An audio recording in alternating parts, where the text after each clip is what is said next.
thought I was going to live forever. That was my plan. And Len Geiger, an avid athlete who had no idea why he was slowly starting to suffocate. I don't think I've ever been so terrified in my life.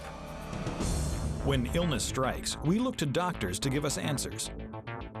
But what if they can't? For these unlucky patients, diagnosis is a mystery.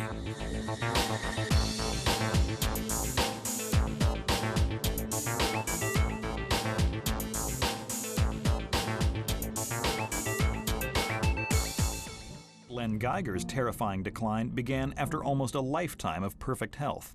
I got into high school, I was on the swim team, on the soccer team, and did some gymnastics. Len was always active, quite active.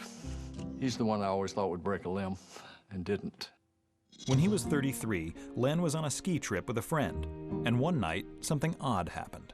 We decided to take in a little bit of the ski slope at night and skied maybe a quarter mile down the slope in the dark.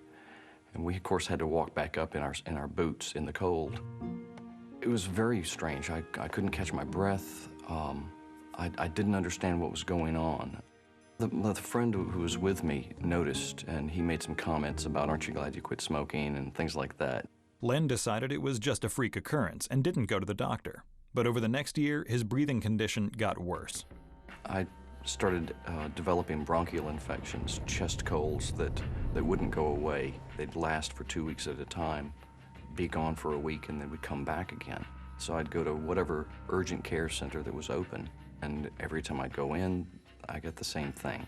It's, you have a bronchial infection, here are some antibiotics, go home, get some rest, take a couple of days off work, you'll be fine.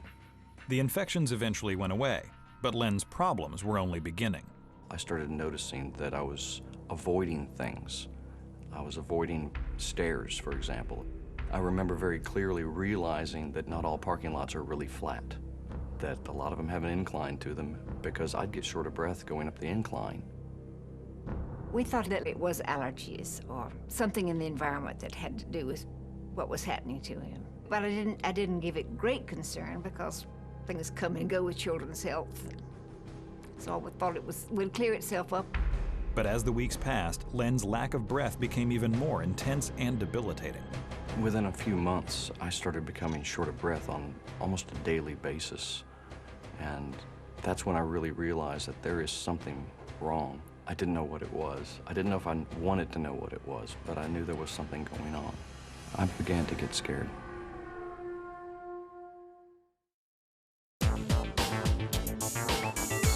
In 1992, Len Geiger was on a ski trip when he first experienced trouble breathing.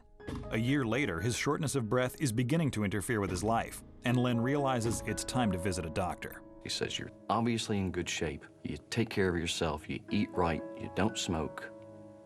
Statistics say, as long as you buckle your seatbelt, you're gonna be just fine." And I wanted to believe it, so I did, and I went on my merry way. Len decided it was just a matter of getting back in shape, so he hit the gym. I remember the first week. This was with my ex-wife. Both of us were exercising, and both of us were horribly short of breath because we were both, both out of shape. And about a week later, she was okay. And I'm still wheezing, and I'm short of breath, and it didn't get any better at all. It never got better. If I pushed myself too far, I'd become so short of breath that my whole body hurt. It wasn't just feeling short of breath, but my skin actually hurt. You almost want to pound your chest because that sensation hurts so much. But at that time, I was thinking, it's just, God, I don't know what I was thinking. After 2 weeks of painful workouts, Len could no longer ignore the fact that something was wrong. He sought out a new physician, Dr. Michelle Huggins. He and I just immediately formed a connection. He did express frustration to me because his symptoms were beginning to interfere with his ability to do the things that he enjoyed doing. To her, it sounded like some type of asthmatic episode. She wasn't really sure, but she said, "Let's try this inhaler." Gave me a prescription. It sounded like a good idea to me. It was the first medicine I'd been given for my breathing. But the inhaler didn't work, and his breathing continued to get worse. It became clear to his family just how severe his condition was. I remember the time that I really realized something was wrong, and that was at Lynn's 35th birthday party. All the family was there. It was in a very noisy place, and we had presents, and I was seated at one end of the table, and I recall that he did not look as happy as one would expect one to be. And we had a great dinner, and afterwards, we went outside and talked for a little bit, and I was going to walk my parents to their car, and I wasn't able to because I couldn't catch my breath. He said, "I'll just wait here at the door." As I looked back, I could see that he was leaning on something, and I realized that he was trying to hide from us, that he was in some distress. My ex-wife and stepdaughter walked my parents to the car while I leaned on a stranger's car trying to catch my breath. When I looked at him and saw the expression in his eyes, I was afraid. If you take a drinking straw, put it in your mouth, pinch your nose shut, breathe only through the straw, and try and climb up and down a flight of stairs.